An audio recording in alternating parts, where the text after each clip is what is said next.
Bonjour à tous. Voilà, donc nous avons donc préparé un schéma qui est simple. Donc là, il n'y aura pas tellement de commentaires à faire. Je vais commencer par la bascule, ça sera plus simple. Nous avons relié cette fois-ci QBAR à l'entrée data. Donc Q est relié à L0 et QBAR relié à L1. Proset et Clear sont reliés au plus, donc au niveau O, c'est-à-dire au niveau du code binaire 1. Donc pour ne pas influencer la bascule D. Ensuite, nous avons donc deux portes nord, ici, ou deux circuits nord, si vous préférez. Enfin, ce sont des portes. Donc, deux portes nord,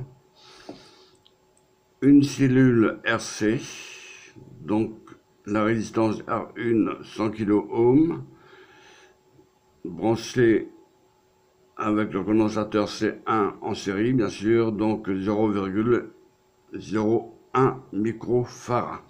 Ce qui fait donc, faut multiplier par 22 après, donc ce qui fait que 454 Hz. Nous avons donc un oscillateur ici, 454 Hz. Ici, nous avons mis une résistance de 2 mégohms 2, c'est-à-dire 22 fois plus élevée que la résistance R1. 100 kΩ, la résistance R1. Si vous multipliez 100 kΩ, multiplié par 22, vous trouvez 2 mégohms 2. Pour ne pas influencer la première porte nord, c'est-à-dire la brosse 5. Sinon, rien ne fonctionne. Voilà.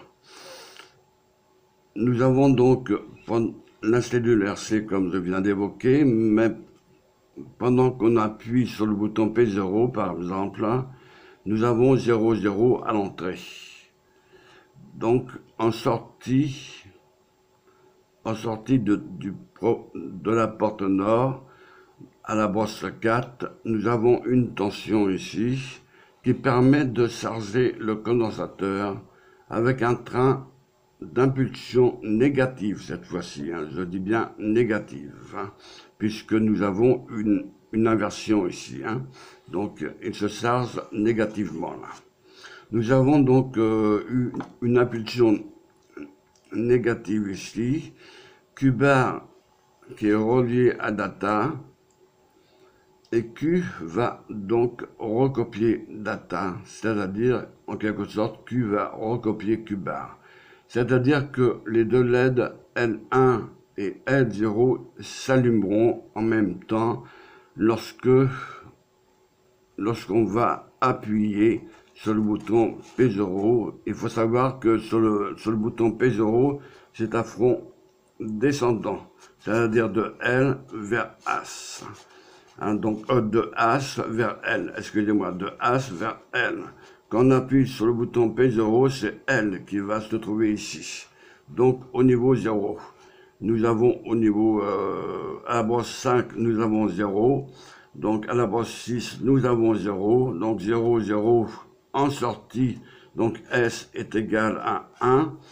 Et c'est à partir de là, nous avons approximativement donc 4,7 à 4,8 et nous pouvons charger le condensateur. Et pendant la charge, la bascule D conduit via donc une impulsion négative que vous verrez sur le scope. Sur le scope, je me suis branché à la brosse 1 ici. Du deuxième circuit ou du deuxième porte nord à la brosse 1, de façon à voir donc ces impulsions à l'entrée d'horloge. Q va donc automatiquement recopier data, mais comme QBAR est relié à data, nous l'avons fait exprès d'ailleurs, pour que les deux LED puissent s'allumer. Lorsque vous alimentez le circuit dès le départ, c'est L0, elle s'allume la première pour commencer. Ensuite, lorsqu'on va appuyer sur P0 ici, qui se trouve là, qui se trouve sur ce schéma-là, donc un front descendant, donc de As vers L. Nous avons donc 0 ici et 0 ici à l'entrée, comme je l'ai déjà dit. Et en sortie, nous avons 1. Il suffit de regarder sur la table de vérité du circuit nord. Alors, à la porte nord, donc nous avons une tension de 4 volts 7 à 4 volts 8 approximatif, et ce qui permet de charger le condensateur en même temps, et en même temps va déclencher, il va donc déclencher la bascule, puisqu'on va donc envoyer une impulsion négative à l'entrée d'horloge. Donc la bascule va se trouver déclenchée, Q va recopier data, mais comme data est relié à Q bar, donc Q va recopier Q bar automatiquement.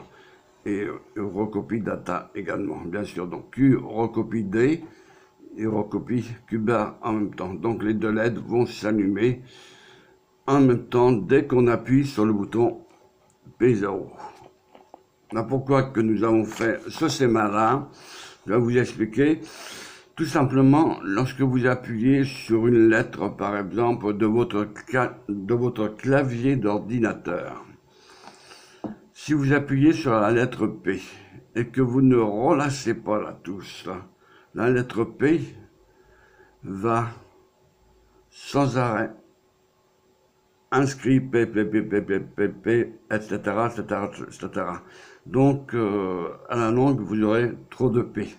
Voilà, donc, que ce soit la lettre L ou la lettre M ou encore N, et ainsi de suite. Donc, à chaque fois, donc, si vous appuyez sur le bouton et que vous ne relâchez pas le bouton, c'est systématiquement, donc, le caractère s'affiche sans arrêt. Et en relâchant le bouton du clavier de votre ordinateur, donc là, ça s'arrête systématiquement, et là, vous devez donc effacer donc les caractères qui sont en trop, par exemple. Donc, c'est un circuit qui se trouve dans votre clavier de l'ordinateur, avec une bascule, bien sûr. Mais vous avez plusieurs circuits intégrés dans un clavier, puisque je pense à l'ASCII. Mais ça, on verra ça beaucoup plus tard. Donc, sinon, donc, la bascule est reliée, donc clear est relié au plus, reset est relié au plus, pour ne pas influencer la bascule. Hein. Donc, Q recopie data, et en même temps, il recopie Q bar, puisque Q bar est relié à l'entrée data. Voilà. Donc, les deux LED, elles vont s'allumer lorsqu'on va appuyer sur P0. Donc, je descends un peu mon schéma lorsqu'on va appuyer sur P0. Et là, vous voyez donc la table de vérité du circuit nord. Voilà. Donc, sinon, donc, nous n'avons pas grand-chose à dire là sur le schéma. Donc, nous avons une fréquence de 454 Hz exactement. Voilà. Donc, nous allons allumer le diesel-up. Voilà, donc vous voyez donc le front montant, la ligne horizontale se trouve en haut maintenant, donc ce qui m'indique une tension de 4 volts 8 approximatif. Donc nous allons appuyer sur le bouton P0 et regardez bien le scope. Nous avons donc l'oscillogramme ici, nous avons le front montant en partant du diagramme cartésien. Alors ici, je ne sais pas si vous voyez bien le diagramme cartésien, je vais regarder, mais donc sur display, donc je vais regarder, ouais, donc mini, donc 60%, donc je vais mettre 1,70 Voilà, donc, pas que je mette de trop. Voilà, donc, ça c'est fait. Donc, je vais donc, voilà, donc, pour que je puisse relâcher le bouton P0. Alors, ce bouton rouge, là, enfin, donc, ce bouton qui vient de s'éclairer en rouge, ça veut dire que j'ai stoppé la trame. Pour ne pas que j'appuie sans arrêt sur le bouton P0, afin que je puisse vous l'expliquer. Voilà, donc nous avons donc le front montant ici, hein, qui se trouve là, et le front descendant ici. Alors, pendant le front descendant, le condensateur se décharge et ensuite il se charge pour déclencher le circuit d'horloge. Lorsqu'il se décharge, donc lorsqu'il se charge, lorsqu'il se charge, hein, parce que il se charge à partir de la brosse 4, c'est-à-dire que lorsque la sortie se trouve au niveau haut, c'est-à-dire au code binaire 1, nous avons une tension de 4 volts 5 à 4 volts 8 ici, un approximatif qui permet de charger le condensateur négativement. Donc, ce qui permet de déclencher donc la bascule D, puisque l'entrée d'horloge est alimentée. Donc, Q recopie data et Q bar, vu que est relié à data, donc Q recopie Q bar dans ce cas-là, et Q recopie bien sûr data. Voilà, donc en d'autres termes, les deux LED vont s'allumer lorsqu'on appuie sur P0. Voilà, donc lorsqu'on va appuyer sur le bouton P0, donc le front, le front descendant, H vers N, donc on va se trouver à N ici, 0,0 ici, à l'entrée du premier circuit porte nord, et en sortie de porte nord, nous avons 1, ce qui permet de charger le condensateur. Et pour la décharge, donc on se décharge pendant lorsque nous avons 0,1 ici, parce que au bout d'un moment ici, nous aurons une tension, ce qui va envoyer une petite tension ici. C'est pourquoi que nous avons mis donc une résistance de 2 mégohm 2 qui est très élevée par rapport à R1, par rapport à la résistance R1. Donc 100 kΩ multiplié par 22, vous trouvez donc 2 mégohm 2. Multiplié par 22, c'est un coefficient hein, qu'on reviendra par la suite sur le plan mathématique. C'est en quelque sorte une correction, si vous préférez une correction pour corriger donc cette petite erreur, pour ne pas que la brosse 5 soit trop alimentée non plus, parce que sinon elle sera déclenchée ici et donc le condensateur ne pourra jamais se décharger. Voilà, donc quand ça arrive au niveau haut ici, bien sûr, donc la charge du condensateur, il se fait automatiquement sur l'entrée clock, mais au bout d'un moment, le condensateur sera chargé, donc nous aurons 0 volt ici, donc 0 ici, parce que puisque nous avons soit 0 ici, ou soit 1. Donc, mais nous aurons 0 ici. Et comme nous avons relâché le bouton, nous avons donc 1 ici, puisque c'est une impulsion négative.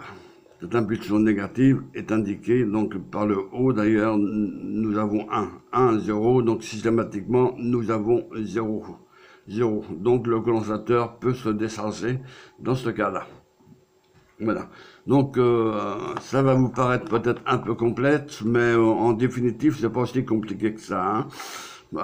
Lorsque vous arrivez à un niveau haut ici, le condensateur se charge à travers de la résistance, bien sûr. Hein, donc, pour déclencher la bascule à l'entrée clock, par exemple, donc Q recopie data, et comme Q bar est relié à data, Donc Q recopie Q bar et recopie donc data automatiquement. Alors ça s'appelle donc cette bascule là, donc la bascule D, donc c'est un diviseur par 2 ou une fréquence, enfin divisé par 2 si vous préférez, ou un modulo. C'est dans ce sens-là que j'ai voulu dire, donc un modulo 2. Donc un modulo 2 indique diviseur par 2, voilà. Donc systématiquement, une fois que le condensateur se décharge, le cycle recommence, donc ça part au niveau 1 ici, donc à une tension de 4,8 V, et ensuite le condensateur se recharge avec une impulsion négative, et ainsi de suite. Comme vous verrez sur l'oscilloscope, je me suis branché ici à la broche 1 de la porte nord du circuit. Voilà. Donc ce schéma donc, est relativement simple, hein, donc il n'y a pas tellement de commentaires à faire. Voilà, donc on va repasser donc à la pratique. Donc vous voyez, donc L0 est éteinte et N1 est allumée. Donc en quelque sorte, c'est comme si qu'on jouait donc au jeu pile ou face avec une pièce de monnaie par exemple. Donc là je vais débloquer donc le scope, voilà, donc pour qu'on puisse voir les trames, voilà. Donc on voit bien donc l'oscillogramme. Je vais donc rebloquer afin que je puisse vous expliquer. Voilà, donc la trame, elle est bloquée, donc elle ne peut plus donc tracer, si vous préférez. Ça c'est pour, donc ce bouton rouge là, c'est pour analyser, si vous préférez, donc stack impulsion, voilà. Donc ici nous avons un front montant, ici. Enfin donc le diagramme cartésien se trouve ici. Vous avez le point 0, ce qu'on appelle le point d'origine. Donc vous avez donc les ordonnées positives en haut et les ordonnées négatives en bas. À votre droite, vous avez les abscisses plus, et à votre gauche, vous avez donc les abscisses négatives. Voilà. Mais je ne pense pas que vous puissiez voir le diagramme cartésien, malgré que j'ai donc que je regarde, donc je suis bien donc à 70%, oui. Donc je peux en mettre plus, mais enfin je vais aller jusqu'à 80 pour voir. Donc non, c'est de côté, donc voilà, donc je vais aller jusqu'à 80 pour illuminer donc la trame, là c'est encore un peu trop, et donc non, parce que autrement vous allez tout confondre, hein. Il faut savoir que sur un scope, il faut que le focus soit comment dire, bien réglé, hein. C'est-à-dire qu'il faut que les traits soient fins, soit relativement fin, hein, donc pour ne pas avoir de confusion. Voilà, donc ici nous avons un front montant, hein, et un front descendant. Et pendant le front descendant, le condensateur se charge, comme je vous l'ai dit sur le schéma, se charge pour déclencher la bascule D. Et tout en appuyant sur le bouton P0. Donc là, donc, je vais débloquer donc voilà donc le scope. Donc j'appuie sur le bouton P0 et vous voyez donc à chaque fois le condensateur se charge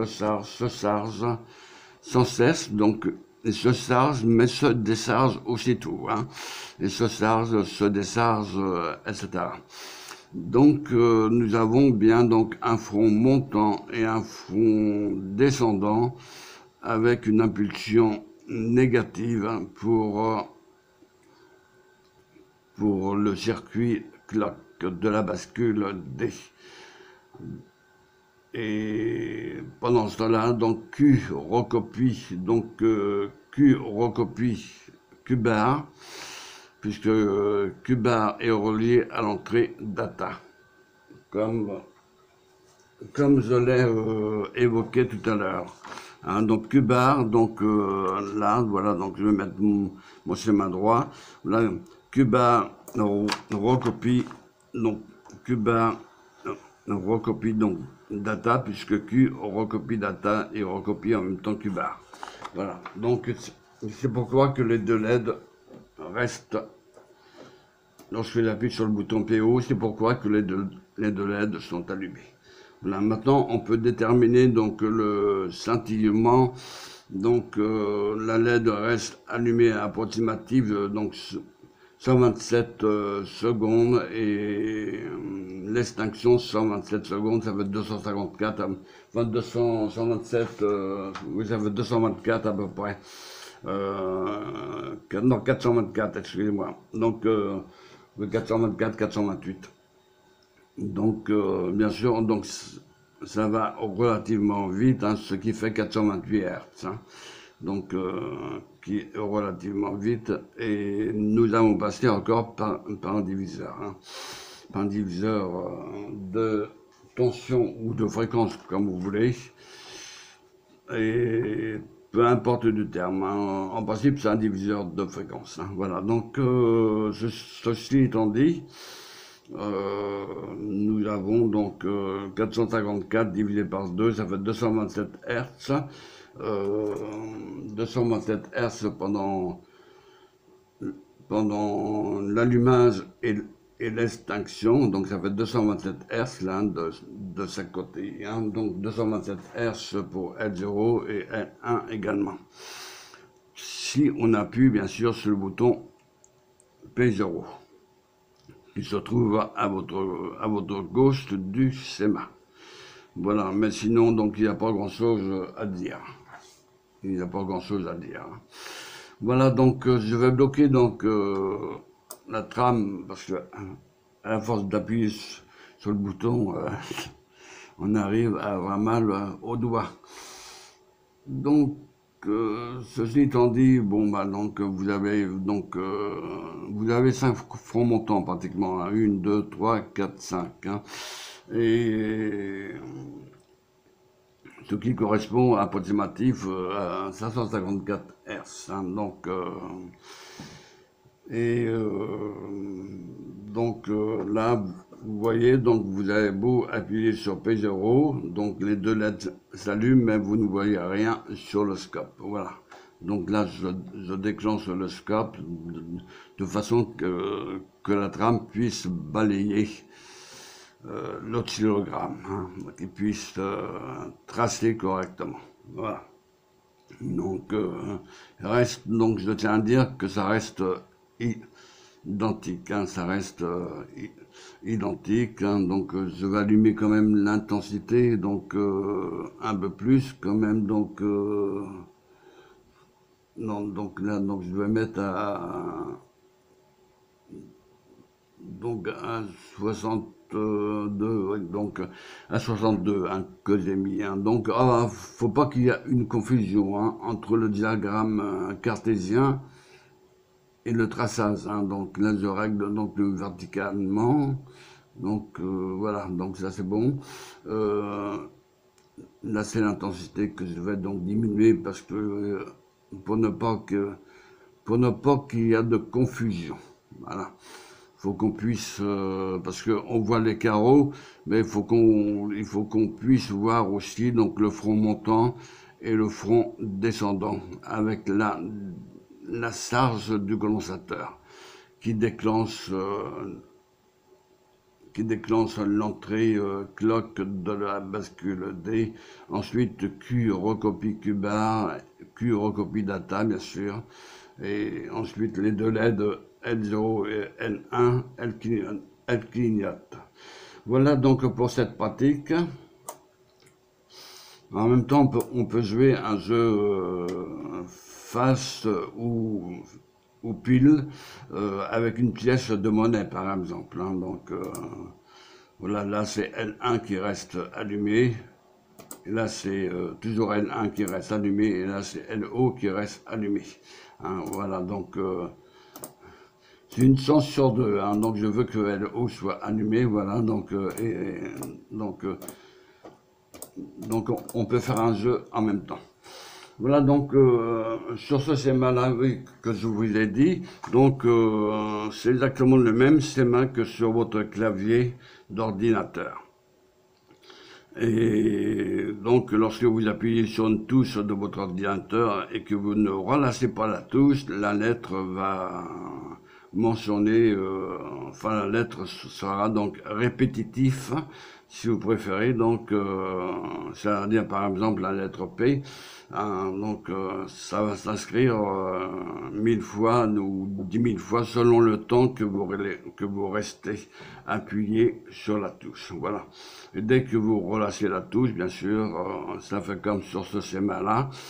Hein, dès qu'on relâche la touche de votre clavier, puisque je vais terminer par là, la touche de votre clavier, systématiquement, le caractère ne continue plus. Voilà, donc il s'arrête, le caractère. Ensuite, vous avez la possibilité, bien sûr, d'effacer via donc l'effacement, donc comment dire, le bouton Tab. Mais donc ici, donc, pour le bouton P0, c'est exactement pareil que sur votre clavier d'ordinateur. Hein. Donc, c'est pourquoi qu'on appelle oscillateur commandé. Parce qu'on commande l'oscillateur à l'aide du bouton poussoir. D'où le nom oscillateur commandé. Voilà. Donc, cette pratique 7 est terminée de la 4e expérience. Cette pratique 7 est terminée de la 4e expérience. Je vous renvoie à la théorie 7 de la 4e expérience. Donc sur la théorie ici qui correspond à là. Et donc je bloque, voilà, pour ne pas influencer donc l'oscillogramme. Hein, donc vous voyez, donc je répète là, donc vous voyez donc le front montant qui est de l'ordre de 4,7 4,8 volts. Ensuite ici nous avons un front descendant mais très mince, hein, donc très mince, puisque nous avons mis une résistance de 2,2 µ. Rappelez-vous, c'est pour éviter d'influencer la première porte. Donc ici, nous avons donc systématiquement, au fur et à mesure que ça augmente, donc sur le diagramme cartésien, donc c'est la charge du condensateur là. Hein. Donc on envoie donc une impulsion positive pratiquement, puisque ça rejoint après, si vous préférez, donc ça rejoint directement donc au front montant, excusez-moi, donc je cherchais mes termes, au front montant. Hein, après le front montant ici, donc nous avons le front descendant et ainsi de suite. Nous avons un front descendant aussi, mais très mince, parce que ça va tellement vite. Et ici, donc, nous avons un front de charge du condensateur, ce qui permet de charger, d'attaquer le circuit clock, donc d'envoyer un train d'impulsion d'horloge hein, pour que la bascule puisse se déclencher afin que Q recopie data. Et vu que Q bar est relié à data, donc c'est systématiquement Q recopie Q bar dans ce cas-là, ou Q recopie data. Voilà, c'est pourquoi que les deux LED clignotent. Voilà. Donc on voit donc tout de suite d'après la trace, voyez-vous, donc on voit bien donc la charge à chaque fois, donc vous avez 1, 2, 3, 4, 5 charges de condensateur là, hein, sur un espace de 10 millisecondes. Hein. Voilà, donc pour cette pratique. Hein, pour cette pratique, et en même temps, on peut jouer. Voilà. Nous avons fait ce schéma-là. que je vous explique un peu plus, parce qu'après on va vers la logique séquentielle. Attention, parce que là ce n'est plus, comment dire, ça sera un peu plus compliqué hein, que de coutume là. Donc là on va donc vers la logique séquentielle sur la prochaine expérience. Hein, donc c'est-à-dire vers les compteurs, etc., etc., et vers le registre qu'on peut faire donc un petit fréquence-mètre. Donc bien sûr qu'il ne vaut pas un fréquence-mètre professionnel, hein, mais qu'on peut faire donc un fréquence-mètre grâce aux deux afficheurs hexadécimaux ici. Hein. Mais ça, on verra cela donc par la suite concernant donc la logique ou plutôt les impulsions de logique. Les impulsions de logique par la suite, hein, donc impulsionnelles. Voilà, donc la logique séquentielle. On verra cela donc après. Donc on verra ça de toute façon. Donc comme il y a la possibilité de brancher plusieurs sondes, donc on verra ça directement sur le scope. Hein. Et en même temps, je vous expliquerai directement sur le schéma. Donc là, ceci étant dit, donc je vous renvoie à la théorie 7, excusez-moi, à la théorie 7 de la 4e expérience. Hein. Donc je vous remercie de votre écoute et je vous dis à bientôt. Merci de votre écoute, à bientôt. Je coupe mon Digilab, voilà, donc à bientôt. Utilisation d'un oscillateur commandé pour réaliser un jeu simple de pile ou face. 5. Troisième expérience. Montage d'un oscillateur commandé. Avec cette manipulation, vous allez vérifier le fonctionnement d'un oscillateur commandé. Ce circuit générant un signal rectangulaire doit être activé par un signal de validation. 5.1. Réalisation du circuit. A. Débrancher l'alimentation et retirer de la matrice tous les composants et liaisons relatifs à l'expérience précédente. B. Insérer sur la matrice le circuit intégré MM74C02 contenant 4 circuits NOR. Insérer également la résistance R1 de 2,2 mégohm, un barre oblique 4 de watts 5%, rouge, rouge, vert, or, la résistance R2 de 470 kΩ, un barre oblique 4 de watts 5%, jaune, violet, jaune, or, et le condensateur C1 de 0,1 microfarad comme indiqué à la figure 12. A. Mettez également en place les liaisons indiquées. C. Mettez l'interrupteur SW0 sur la position 0 de manière à ce que l'entrée du circuit soit portée au niveau L. Le schéma électrique du circuit réalisé est indiqué à la figure 12B. 5.2. Essai de fonctionnement. A. Brancher l'alimentation. Le circuit oscille à une fréquence d'environ 10 Hz et la LED L0 s'allume et s'éteint au rythme de 10 fois par seconde. Si vous n'obtenez pas ce résultat, vérifiez le montage. B. Mettez l'interrupteur SW0 sur la position 1. La LED L0 cesse de clignoter et reste allumée en permanence. Le circuit est bloqué avec un état H en sortie. C. Remettez l'interrupteur SW0 sur la position 0. Le circuit reprend son oscillation à la même fréquence. D. Changez les valeurs de la résistance R2 et du condensateur C1. Vous constatez que la fréquence du signal de sortie de l'oscillateur peut varier. La fréquence approximative d'oscillation du circuit est donnée par la relation suivante. F égale 1 divisé par 2,2 multiplié par RC. Cette formule simplifiée reste valable pour les valeurs de capacité supérieures à 2000 pF et pour les valeurs de R1 très supérieures à celles de R2.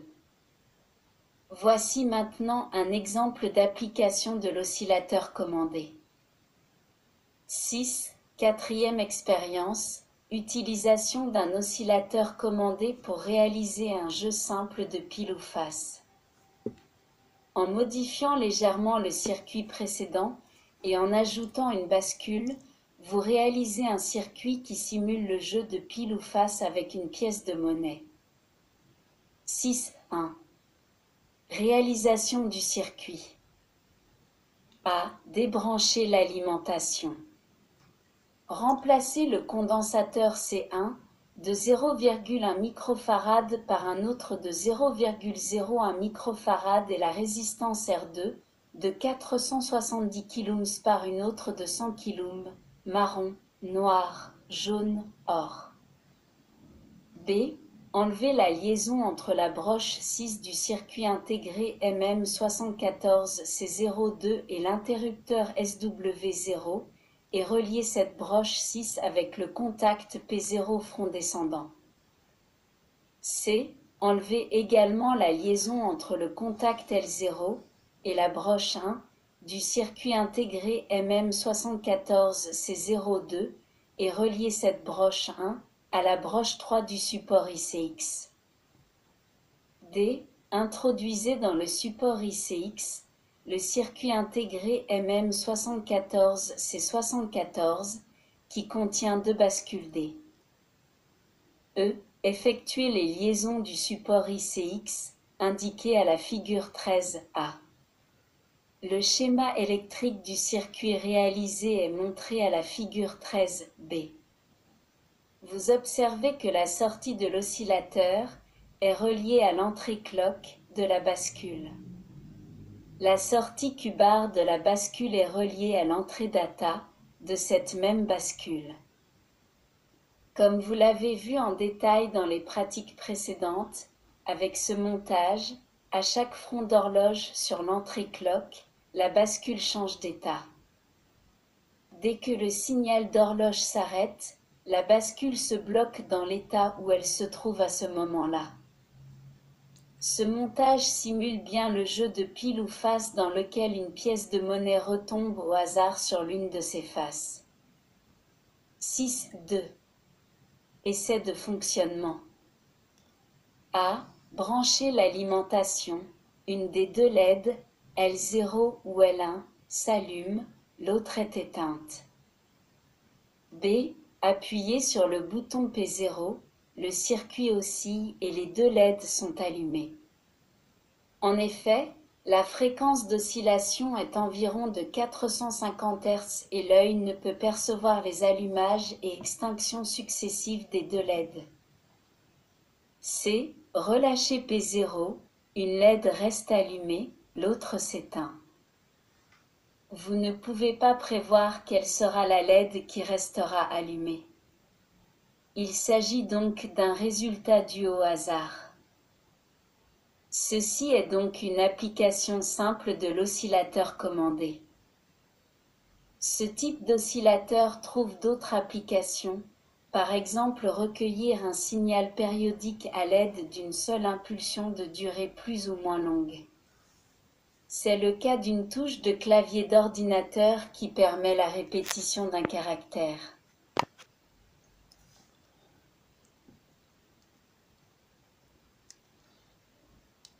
Merci de votre écoute. À bientôt.